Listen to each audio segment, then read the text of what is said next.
So let me talk about the two things that I feel a lot of Aquarius struggle with. I have here the Page of Cups, a communication when it comes to our emotional state. This is messages of love, okay?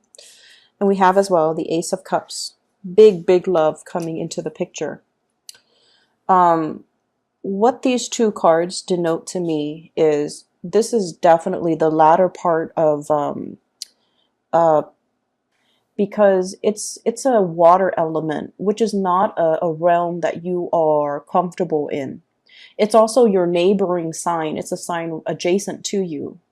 And in the Pisces energy, we are forced to confront and deal with a lot of emotions we have suppressed. And I feel like that specifically for you guys, that time period was a little bit like wobbly. And now that we're shifting into the element of fire, where people are very direct, where you're being very direct about how you feel about people, where you're communicating in a very blunt and direct way, where you had time, especially with the Mercury retrograde at the very beginning of the month, to really, really see a situation for what it is and to really make sense of it and to really understand things. You're coming out of this with a lot more clarity. So the spread itself is all about communication and all about, that the gestures of love. How does this other person feel about me? How do I feel about them, etc., etc. Okay.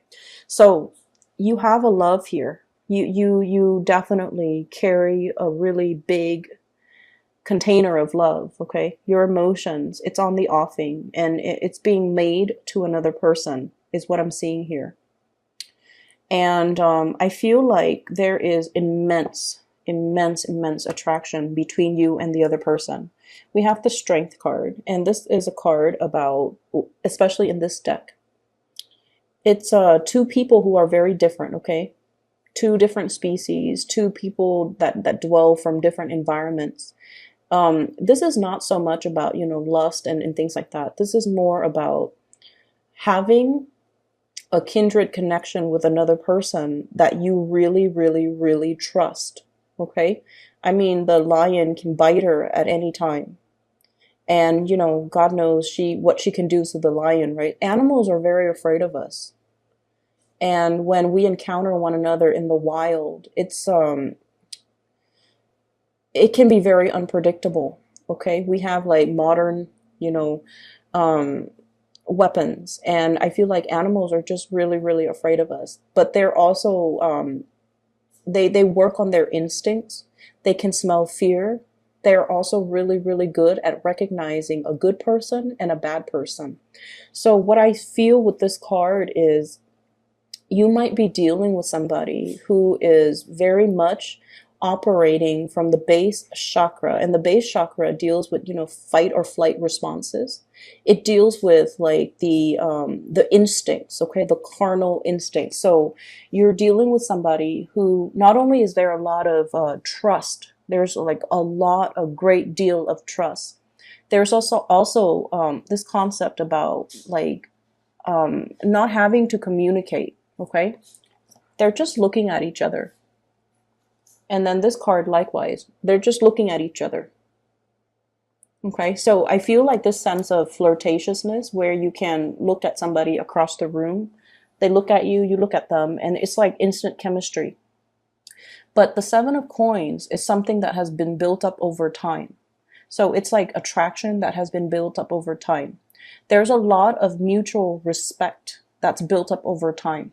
Okay, mutual respect of the other person towards you, of you towards the other person, is very mutually reciprocated. So you like their work ethics. They like your work ethics.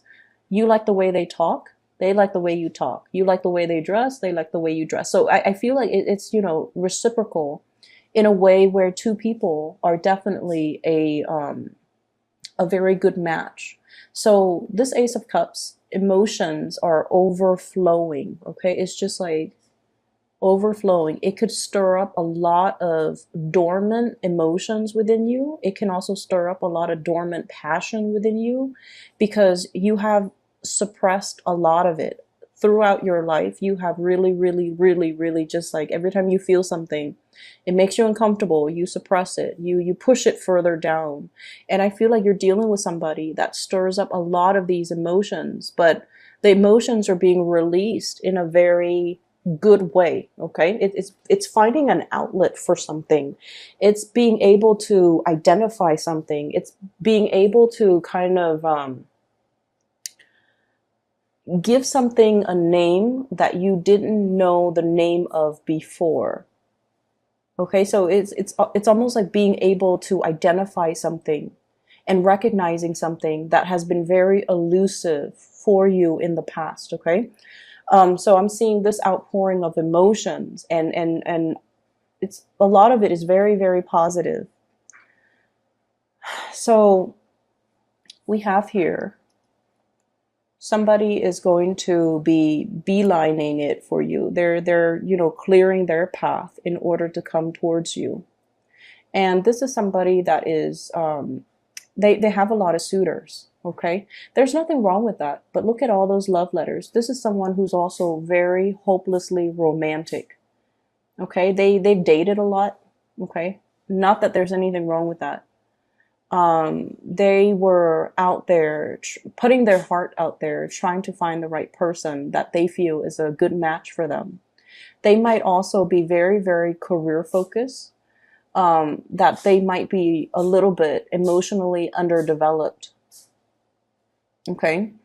What that means to me is it's somebody that doesn't really express how they feel. It's somebody that, gets things done, but then let's not talk about it. They do whatever that needs to be done. And they don't have to, sit there and have these discussions and talk about feelings and, beat a dead horse, right? And that's right up your alley because the realm of emotions is uncomfortable for you. Unless you really know somebody really, really well, then you can open up. But even then, the depth in which you open up, you don't want to sit there and have like an hour-long conversation how to fix a relationship, how to repair things. It's not a good use of time in your book. And I feel like this person is right up your alley because they're the same way. Okay? They communicate facts and ideas. They don't communicate emotions. And I feel like there might have been if you're in a relationship with this person, there might have been a situation in the past where you felt like they didn't love you because they get things done. They don't sit there and talk about emotions. And so there might have been times in the past where you felt like the love wasn't there, or you felt like it was a practical relationship, where you felt like you needed more outpouring of love or more of a gesture towards you. You might have walked away from this person because of some misunderstanding regarding the give and take in the relationship. And I feel like they saw that and they didn't want you to, walk away. And I feel like belatedly they came back in and told you how they felt. And they gave you just enough to avert you walking away. And I feel like there's a lot more under the surface.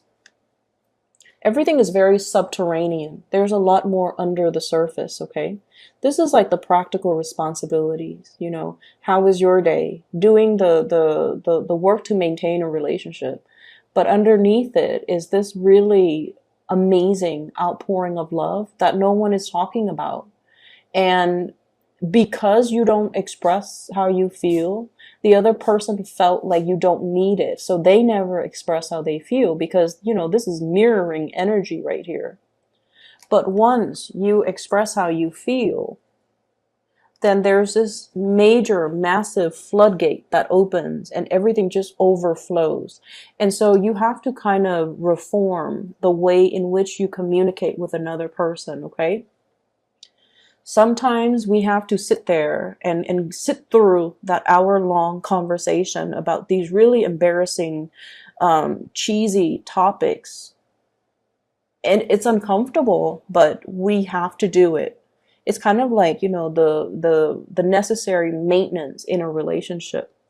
And then I'm also feeling as well, there's a situation here where you are attracted to another person that might already be involved. Okay. And you feel like this. This is somebody who's doing their own thing despite what everybody tells them. Your friends, your family might tell you, what are you doing? Why are you dating this person? Or why are you after this person? And the Aquarius person, the more someone tells you, like the more someone tries to control you, the more stubborn you get. The more someone tells you not to do something, the more you want to do it just to be rebellious. Okay, this is like heeding your own inner calling despite the opposition, despite what other people tell you. You have this deep innate sense of knowing that you know to be true. And it's almost like I know this person is meant for me, and everyone around me could tell me, oh, they're not a good person, blah, blah, blah. You're not going to listen to it. You're going to listen to your own calling. Okay. We have as well the Three of Coins. Okay. So let me talk about this energy. There is a excuse me. There is a situation in your work environment where this energy is playing out. And I feel like there's a great deal of teamwork that's required in a work situation.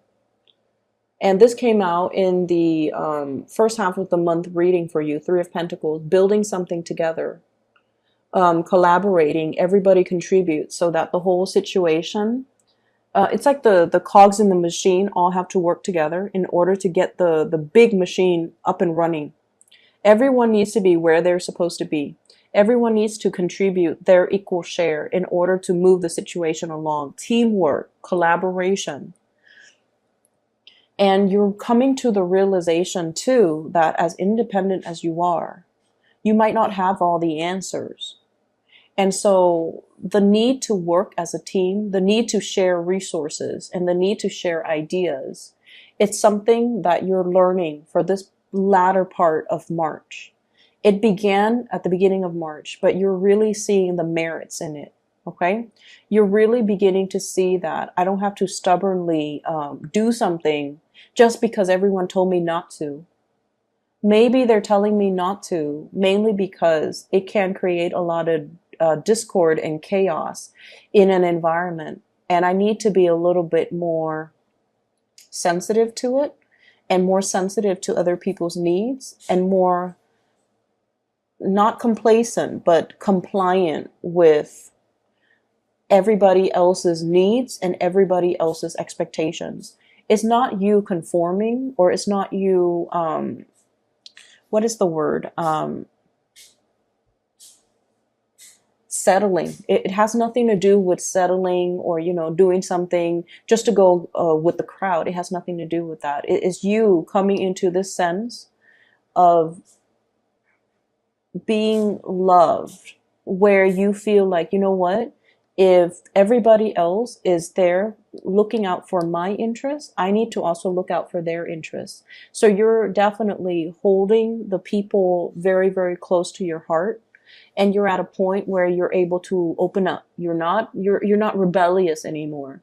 You're collaborating, you're cooperating, and you're not trying to make things difficult for other people anymore. In the past, you might have been that, elusive crab, okay? Everyone wants a piece of you.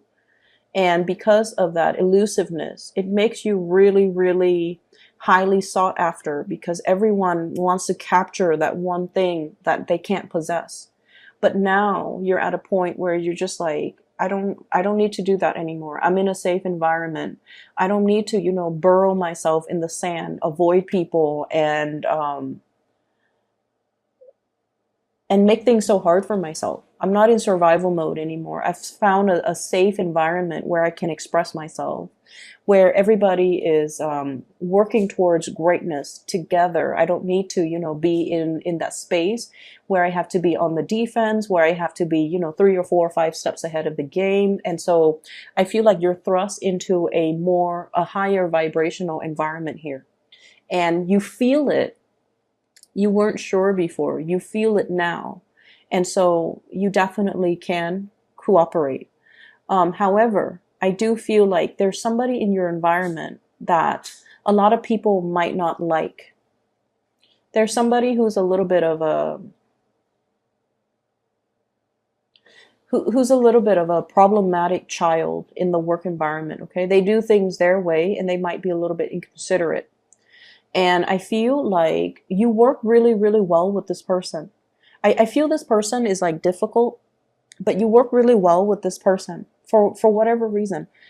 You do your thing, they do theirs. And so you work really well with them. Their energy doesn't aggravate you, and in a way, their quirkiness makes you tolerant or makes you understanding of them because you yourself are very quirky. So this person is not an oddball in your book. This person is pretty unique and pretty cool in your eyes. And so as a result of it, you work really well with this person, even though a lot of people might not. And so I definitely feel you reaching out and bringing this person into the fold so that other people can see the beauty in them that you see. Okay, so I see you doing this for somebody that might have been ostracized by other people, either in their friendships circles or their professional circle, or even they're just a little bit rough around the edges and emotionally underdeveloped. And you're very patiently sanding away their imperfections and making them into something that is like more presentable. Okay, that's what I'm feeling here. And I feel for some of you, this is a romantic interest. And then for others, it's somebody in your work environment who's really, really difficult, rough around the edges, kind of inconsiderate too, but they haven't been made aware of their actions. And I feel like your attention and your kindness and your capability of overlooking all of their very visible flaws, you see the goodness in them, and you're able to bring that out. You're able to bring your best to them, and then as a result, they're able to see the goodness within themselves, and then their defenses kind of go down. Okay, so that's what I'm getting here. I have a very strong Leo energy. This might be a Leo, somebody with strong Leo. So I'm feeling as well air signs, so Aquarius, Gemini, and Libra. Let me talk to you about this air sign, and then water sign, Pisces, Cancer, Scorpio. The problematic element might be more fire or earth, okay? So Taurus, Virgo, Capricorn, Sagittarius, Aries, Leo. But let me talk about this other thing that's coming through. So we have an air sign, Aquarius, Gemini, and Libra. And the Knight of Swords and the King of Swords. This is the evolution of somebody. You're seeing somebody grow. You're watching them. You've known them for quite some time, and you've seen a major transformation in them. Okay, so this is like the process of maturation and the process of growing up. Okay, so you're watching somebody, and this could very well be you. This could, if you're not dealing with an air sign, sun, moon, or rising, this could be your energy. But what I see is we have a person that might have been very hot-headed, okay? Hot-headed in the things that they say. They might have just rushed in, not have explained themselves. They did things and never explained themselves. And as a result of it, people see them like this. People are just like, this person's kind of strange, kind of odd, kind of weird. But then they have really good intentions. They want to fix problems. They want to make a situation harmonious for everybody else. But they're so independent and such a maverick that they never feel the need to explain themselves. And so I feel like over time, you've seen a major transformation in this person. They've mellowed out. They've learned to communicate properly. They've learned to explain their actions and their motives. They've learned to even, not shoot off at the hips. So the swords are are, you know, front facing. Now the swords are kind of on the ground, okay? This person is not resisting or fighting you anymore. And I also feel like you yourself might not be resisting and fighting this person anymore. So it's like a mirroring type of an energy. This person really, really likes your quirkiness, and they like your stick-to-itiveness. They like your drive, your ambition. They like the fact that you are your own person. You trailblaze. You don't follow the herd. So they really, really like a lot of things about you. And I feel in a way, you know, they like they like you because you're unique and because you're very, very honest and very truthful, and you say things because because it's the truth, and you don't really care about how people perceives what you say. So I feel like, you know, you're very authentic, and they really appreciate that and they really admire that. I see you really liking this person. Okay. I'm drawn to this bird here. The bird bringing a little gift to its owner. Okay. And the owner looks a little bit smug, but I feel like this person is definitely there's definitely an attraction, a love. I feel like it's not just physical attraction. It runs very, very deep. It's very subterranean. Unspoken love. Okay. And it's akin to, you know how sometimes you feel really, really strongly for a person, right? And you're just like, I really like that person. And then one day you wake up and you're just like, wow, I really love that person. Like recognizing love after many, many months, after many, many years, recognizing that what it is I'm in love with this person. So I feel many of you are coming to that realization, like, I really love this person. I really want to be with this person. I definitely have been fighting the whole concept of marriage, institutionalized marriage, something that society expects of me, but you know, I never saw the merit in it before. And then fighting the cooperation and the collaboration, and fighting the attraction and fighting the feelings. And you just come into this month where you're just like, this is what I'm really feeling. You're aware, you're made aware of your emotions. It has a lot to do with the retrograde energy. Okay. It has a lot to do with that. Mercury retrogrades are times where we can internally problem solve. And especially for you guys, during this whole, you know, Piscean period, you were forced to face head on your emotions. You were forced to deal with these really uncomfortable topics and these emotions that have been stirred up within you. And now you're able to accept things for what they are, and you stop fighting it, which is really good, Aquarius. I'm glad to see that for you. On the other hand, we have here a water sign. And this is Scorpio, Pisces, Cancer. This is somebody that is really, really waiting for you. They're just like in constant wait. Okay, they're made to wait. They're always waiting, and their love is very, very pure.